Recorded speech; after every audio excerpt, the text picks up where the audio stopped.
अस्सलाम वालेकुम स्टूडेंट्स। इस वीडियो में हम जून 2019 का क्वेश्चन नंबर 5 सॉल्व करेंगे। ये आपके आईजीसीएसई के पास पेपर्स का है और इस स्पेसिफिक सवाल में एरर्स और फाइनल अकाउंट्स का टॉपिक टेस्ट हुआ है।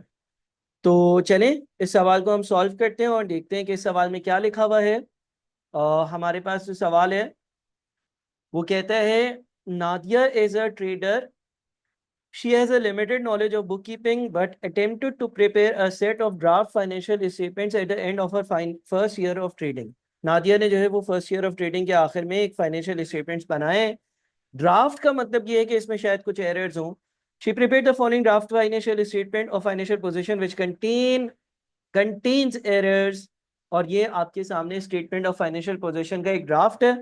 इसमें आपके पास प्रीमिसेस है, अदर नॉन करेंट एसेट्स है, inventory, receivables, cash drawings, less bank overdraft payables, capital at 1 April यानी कि capital at start, draft profit for the year, less suspense account. ठीक है।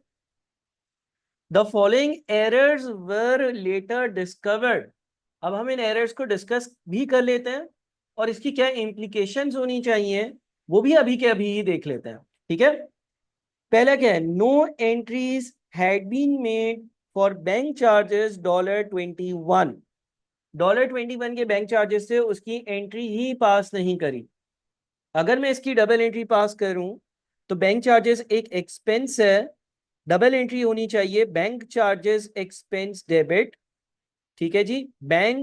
चार्जेस बैंक चार्जेस डेबिट होगा 21 से और bank account जो है वो क्रेडिट होगा 21 से। ये बैंक चार्जेस की एंट्री पास होती है, ये एंट्री पास ही नहीं करी। अच्छा, इसके इम्पेक्ट क्या होगा? देखिए, इसका इम्पैक्ट ये होगा कि ये जो ऊपर आपके पास ड्राफ्ट फाइनेंशियल स्टेटमेंट्स दिए हुए हैं इसमें आपके पास ये जो बैंक ओवरड्राफ्ट है ना, वैसे ही नेगेटिव बैलेंस होता है और 21 रुपए और माइनस होंगे, मजीद नेगेटिव हो जाएगा। ठीक है। ये 1410 जो है, अगर मैं 21 रुपए इसमें से, ये वैसे ही नेगेटिव है और इसको नेगेटिव करता हूं तो ये 1431 हो जाना चाहिए। ठीक है, 1431 हो जाना चाहिए। मजीद नेगेटिव होने के बाद ये 1431 हो जाना चाहिए। और बैंक चार्जेस एक एक्सपेंस है, यानी कि मेरा जो दिया हुआ प्रॉफिट है उसमें भी कोई गलती है, ये 3330 नहीं होना चाहिए। 3330 में से 21 रुपए अगर मैं माइनस करता हूं तो ये होना चाहिए 3309। ठीक है जी। मैं इस तरह से चीजों के इम्पेक्ट्स भी डिस्कस करता जाता हूं। तो बहरहाल ये हमारे पास पहला था। दूसरा क्या है, cash sales $100 had been debited to the cash book and credited to the account of Zahoor, a credit customer. आपने कैश पर सेल्स करी $100 की और आपने कैश बुक को तो डेबिट किया, क्रेडिट किसको कर दिया? एक बंदा था जिसका नाम है जहूर, उसको क्रेडिट कर दिया। अब जब हम कैश सेल्स करते हैं, जब कैश पर सेल्स होती है, कैश सेल्स की डबल एंट्री क्या होनी चाहिए? सर, कैश सेल्स की डबल एंट्री होनी चाहिए कैश का अकाउंट डेबिट और sales credit. Cash debit sales credit, ये डबल एंट्री होनी चाहिए। ये उसूली तौर पर सही डबल एंट्री है। कैश बढ़ेगा, कैश डेबिट होगा और सेल्स जो है उसको मैं क्रेडिट करूंगा। इसने क्या कर दिया है, cash sales $100 had been debited to the cash book, यानी कि इसने डेबिट तो कैश को ही किया है, इसने कैश को डेबिट किया है। ठीक है ना, इसमें तो कोई मसला नहीं है।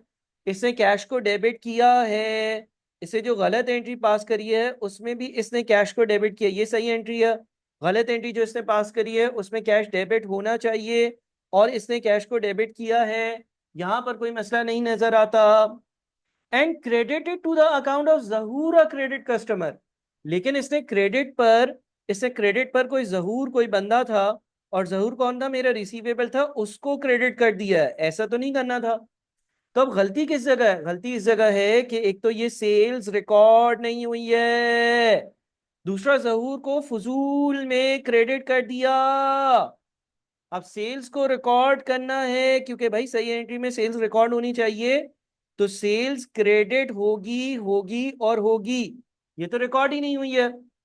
दूसरी चीज क्या होगी, जहूर को बिला फजूल में क्रेडिट कर दिया था, उसका इम्पैक्ट खत्म करने के लिए जहूर को दोबारा से डेबिट करना पड़ेगा। अच्छा सर, इसका इम्पैक्ट जो है वो स्टेटमेंट ऑफ फाइनेंशियल पोजीशन या प्रॉफिट पर कैसा आएगा? देखिए, आपके पास जहूर जो है वो एक रिसीवेबल है ना, आपके पास जो रिसीवेबल है 3000 के, ये 3000 नहीं बल्कि 3100 होने चाहिए, ये 3100 होने चाहिए। आपने बिला फजूल में यहाँ पर जो 100 रुपए कम करे हुए हैं वो कम नहीं होने चाहिए थे, जहूर वाले भी पैसे यहाँ पर शामिल होने चाहिए थे। आप जो एंट्री नंबर 2 है वो पास करेंगे तो जहूर एक रिसीवेबल है, रिसीवेबल डेबिट हो रहा है तो 3000 के बजाय 3100 हो जाएगा। सर सेल्स भी क्रेडिट होनी चाहिए, सेल्स इंक्रीज होती है तो क्या इंक्रीज होता है? प्रॉफिट इंक्रीज होता है। इसका मतलब सही वाला प्रॉफिट जो है ना वो 3409। ठीक है जी, मैं हर एंट्री के बाद इंपैक्ट बता रहा हूँ। देखिए, सेल्स इंक्रीज होगी, सेल्स इंक्रीज होगी ना तो प्रॉफिट भी इंक्रीज होगा, क्योंकि सेल्स में से सारे कॉस्ट माइनस होती हैं तो प्रॉफिट आता है। सही है जी। फिर क्या है, the purchases return were over stated by $10। Purchase returns क्या होते हैं? परचेज रिटर्न्स जो है उसका मतलब है कि आपने जो परचेज करी थी चीजें, वो जब आपने वापस करी थी ना, उसको आपने ओवर स्टेट किया हुआ था अपनी बुक्स में। ठीक है जी, ये एक और एरर है। पहले दो एरर्स की एंट्रीज मैंने पास कर दी, अब तीसरा वाला जो एरर है इससे क्या होगा? परचेज रिटर्न्स ओवर स्टेटेड है। अच्छा, परचेज रिटर्न्स को अगर मैं वापस से सही लेवल पे लेकर आना चाहूं तो परचेज रिटर्न्स को मैं करूंगा कम। ठीक है सर, इसका प्रॉफिट पर क्या इंपैक्ट होगा? थोड़ा सा आपको यहाँ पर समझाता हूँ। अगर प्रॉफिट एंड लॉस अकाउंट बनाऊं तो सेल्स रेवेन्यू आता है, उसमें से लेस होता है cost of goods sold. Cost of goods sold में आपके पास ओपनिंग स्टॉक आता है। ठीक है जी, और यहाँ पर आपके पास परचेजेस होती हैं। परचेजेस में से परचेज रिटर्न को आप माइनस करते हो, नेट परचेजेस आ जाती हैं, वो ओपनिंग स्टॉक में ऐड हो जाती हैं। उसमें से आप क्लोजिंग स्टॉक को माइनस करते हो। ऐसा कर कर आपका कॉस्ट ऑफ गुड्स सोल्ड आता है। सेल्स रेवेन्यू में से कॉस्ट ऑफ गुड्स सोल्ड को माइनस करते हो तो ग्रॉस प्रॉफिट आ जाता है। ग्रॉस प्रॉफिट में से आप ऑपरेटिंग एक्सपेंसेस को माइनस करते हो। ऑपरेटिंग एक्सपेंसेस माइनस करने के बाद जो आंसर आपका आ जाता है वो नेट प्रॉफिट आ जाता है। ठीक है जी। अब गौर से सुनिएगा, उसने गलती क्या की हुई है? Purchase returns were over stated by $10। उसने परचेज रिटर्न को ज्यादा दिखा दिया। इसका क्या इम्पैक्ट हुआ होगा?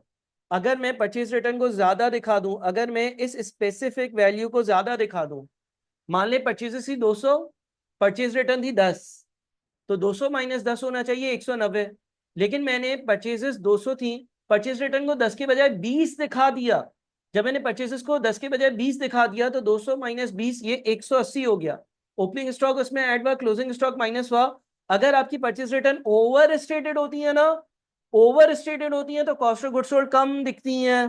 ठीक है, देखिए अगर आप इसको बढ़ा देंगे ये ज्यादा होगा, माइनस होने वाली अमाउंट ज्यादा होगी, तो माइनस होने वाली अमाउंट ज्यादा अगर होगी तो ये अमाउंट कम हो जाएगी। जब ये अमाउंट कम हो जाएगी तो ये अमाउंट भी कम हो जाएगी। जब ये अमाउंट कम हो जाएगी तो प्रॉफिट बढ़ जाएगा, क्योंकि आप छोटी चीज कम वाली चीज माइनस कर रहे होगे। अब इस एरर को जब सही करेंगे, इस एरर को जब सही करेंगे, यानी कि परचेज रिटर्न को अभी ज्यादा दिखा दिया था, इस एरर को सही करने के लिए परचेज रिटर्न को 10 रुपए से जब हम कम करेंगे, अब जब हम 10 रुपए से परचेज रिटर्न को सही लेवल पे लेकर आने के लिए कम करेंगे तो ये वापस से बढ़ जाएगा। एरर खत्म होने के लिए ये बढ़ जाएगा और प्रॉफिट कम हो जाएगा। ये याद रखिएगा, ठीक है। परचेज रिटर्न के इंक्रीज करने से सही जगह जाना है ना, आपने ओवर स्टेट किया हुआ है, सॉरी ओवर स्टेट किया हुआ, अब उसको कम करोगे। जब आप परचेज रिटर्न को कम करोगे, जब आप परचेज रिटर्न को कम करोगे तो आपकी कॉस्ट ऑफ गुड्स सोल्ड पे इंक्रीज का इंपैक्ट आएगा। ये चीज याद रखिएगा। अच्छा, उसके बाद क्या है, inventory at 31 March 2019 was over stated by $199। ये आपके क्लोजिंग स्टॉक की बात हो रही है। अब देखिए क्लोजिंग स्टॉक से क्या होता है, अगर क्लोजिंग स्टॉक ज्यादा होगा, अगर क्लोजिंग स्टॉक गलत और ज्यादा दिखा दिया तो कॉस्ट ऑफ गुड्स सोल्ड कम हो जाएगी और प्रॉफिट जो है वो इंक्रीज हो जाएगा। तो अभी आपने यही गलती करी हुई है, यानी कि आपने कॉस्ट ऑफ जो क्लोजिंग स्टॉक है उसको ज्यादा दिखाया हुआ है। अब आप इस एरर को सही करने के लिए वापस से इसको कम करोगे। जब आप इसको कम करोगे, जब आप इसको रिड्यूस करोगे तो कॉस्ट ऑफ गुड्स सोल्ड बढ़ जाएगा, प्रॉफिट कम हो जाएगा। ठीक है, ये गलतियां हैं, ये एरर्स हैं, ये गलतियां कर चुका हूं, अब इन गलतियों को सही करूंगा तो उसका क्या इंपैक्ट होगा, ऐसे सोचना है। तो अभी मेरा क्लोजिंग स्टॉक जो है वो 199 से ज्यादा है। अगर मैं सही करूंगा इस गलती को तो 199 से क्लोजिंग स्टॉक को करूंगा कम। जब मैं क्लोजिंग स्टॉक को 199 से कम करूंगा तो कॉस्ट ऑफ गुड्स सोल्ड 199 से बढ़ जाएगा। जब कॉस्ट ऑफ गुड्स सोल्ड बढ़ जाएगा तो प्रॉफिट कम हो जाएगा। सारी चीजें एक दूसरे के साथ लिंक्ड होती हैं। Provision for doubtful debts of dollar of 2% of trade receivable should have been created. Provision जो है वो क्रिएट ही नहीं हुआ, प्रोविजन क्रिएट होना चाहिए रिसीवेबल्स के 2% के बराबर। रिसीवेबल्स कितने हैं? देखिए वो 100 वाला एरर सही करने के बाद हमारे रिसीवेबल्स 3100 है। तो इसका मतलब ये हो गया कि हमारा जो प्रोविजन बनना चाहिए ना वो 3100 का 2% बनना चाहिए। 3100 का 2% कितना होता है? 3100 का अगर हम 2% ले लेते हैं तो ये आ जाता है 62। ठीक है जी।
में आपने इस साल के एक्सपेंसेस में शामिल कर लिया है तो उसका रिवर्सल होगा, उसको हटाना पड़ेगा।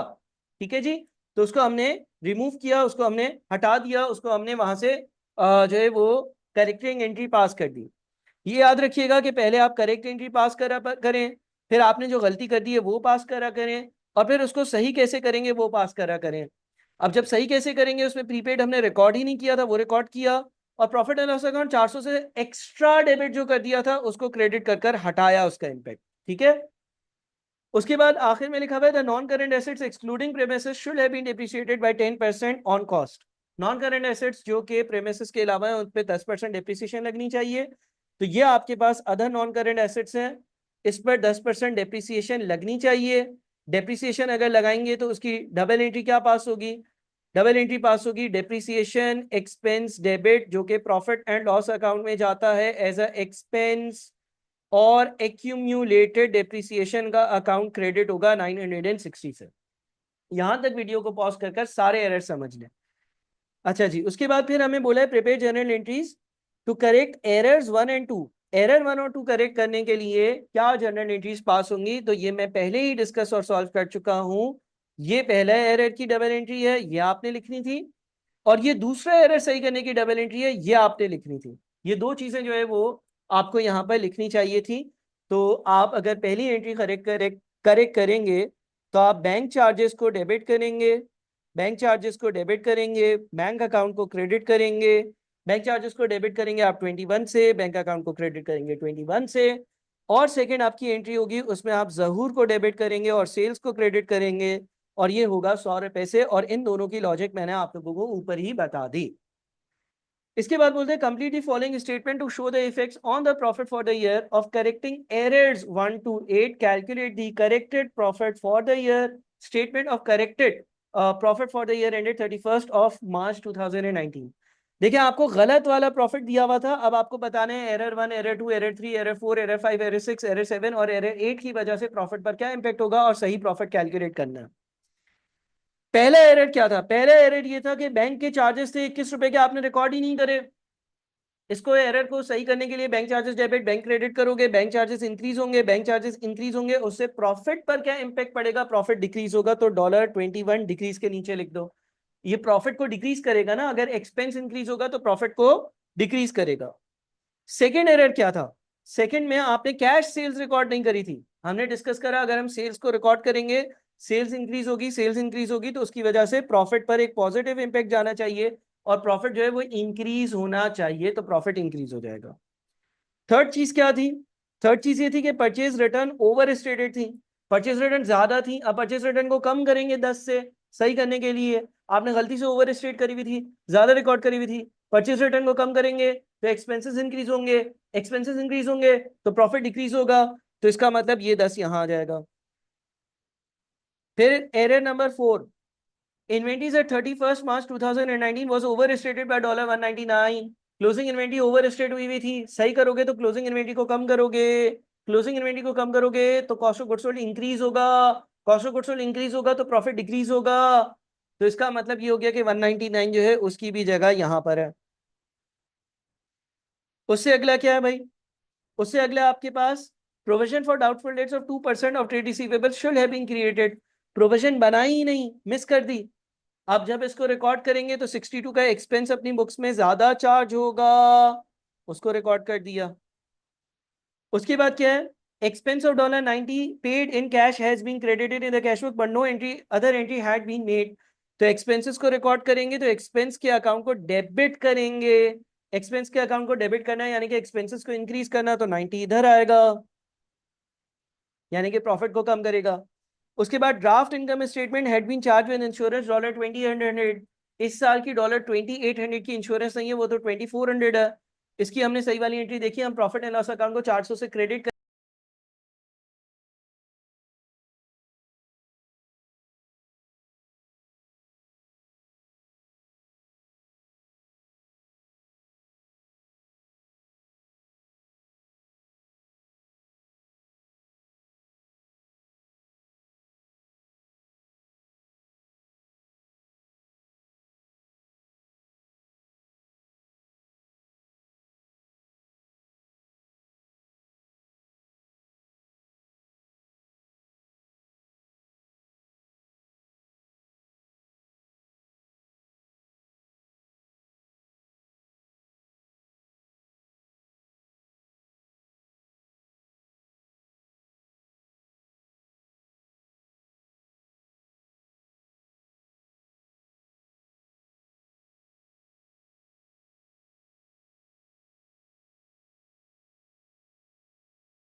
कहाँ से आ गया? आधी रिसीवेबल्स है ना, वो प्री पेमेंट्स की वजह से या प्री पेड की वजह से आया है। इंश्योरेंस का 2800 का अमाउंट था, 2400 इस साल का था, 400 रुपए प्री पेड था। जो 400 रुपए प्री पेड था वो अदर रिसीवेबल है। उसके बाद आपके पास कैश वाली अमाउंट आएगी। अच्छा, कैश वाली अमाउंट कितनी आएगी सर? कैश वाली अमाउंट यहाँ पर कितनी लिखी हुई है? 200 लिखी हुई है, इसकी कोई डबल एंट्री नहीं है, कोई करेक्शन नहीं है, तो 200 रुपए ही कैश वाली अमाउंट आ जाएगी। ये आपके सारे करंट एसेट्स भी हो गए। अब अगर मैं इनको ऐड करता हूँ, इन करंट एसेट्स को ऐड कर लेता हूँ, तो हमारे पास टोटल जो आंसर आता है करंट एसेट्स का 2971, 3038, 400 और 200 को ऐड करके 6609 बनता है। ये बनता है 6609।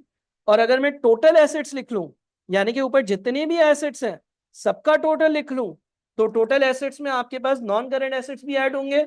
नॉन करंट एसेट्स आपके जो है वो है 39640 के, तो आंसर आएगा 46249। मेरे जो टोटल एसेट्स आ रहे हैं, मेरे जो टोटल एसेट्स आ रहे हैं वो 46249 के आ रहे हैं। इन एसेट्स के बाद क्या करना होगा? इन एसेट्स के बाद मुझे जो है वो नीचे वाला पोर्शन बनाना होगा जिसमें आपके पास कैपिटल आ जाता है। अच्छा, कैपिटल किस तरह से लिखते हैं? एट स्टार्ट लिखते हैं, प्रॉफिट फॉर द ईयर को ऐड करते हैं, ड्राइंग्स जो है उसको माइनस करते हैं, तो हमारे पास ओपनिंग बैलेंस, अगेन मैं सिर्फ ओबी लिख रहा हूँ, आप पूरी फॉर्म लिखेंगे। अगर मैं ओपनिंग बैलेंस की बात करूं तो कैपिटल का ओपनिंग बैलेंस कितना है? यहाँ पर आपको दिया हुआ है 50,000। कैपिटल का ओपनिंग बैलेंस आपको 50,000 रुपए दिया हुआ है। कैपिटल का ओपनिंग बैलेंस आपको 50,000 रुपए दिया हुआ है, तो आपके पास ये कैपिटल का ओपनिंग बैलेंस आएगा 50,000 रुपए। अगर आपने प्रॉफिट कमाया है ड्यूरिंग द ईयर तो वो इसमें ऐड होगा, और ड्राइंग्स है तो वो माइनस होंगी। तो प्रॉफिट कितना है भाई? हमने प्रॉफिट सही वाला लेना है, क्योंकि हम अब सही कर चुके हैं चीजों को। सही वाला जो प्रॉफिट है वो 2488 है। 2488 का प्रॉफिट जो है वो ऐड हो जाएगा, और माइनस क्या हो जाएगा? अगर कोई ड्राइंग्स है तो वो माइनस होंगी। ड्राइंग्स कितनी दी हुई है? ड्राइंग्स सवाल में आपके पास 10350 दी हुई है। ठीक है जी, ड्राइंग्स आपके पास जो सवाल में दी हुई है, ड्राइंग्स आपके पास जो सवाल में दी हुई है वो 10350 दी हुई है। ड्राइंग्स का अमाउंट 10350 दिया हुआ है, तो 10350 का अमाउंट ड्राइंग्स का यहाँ पर होगा माइनस।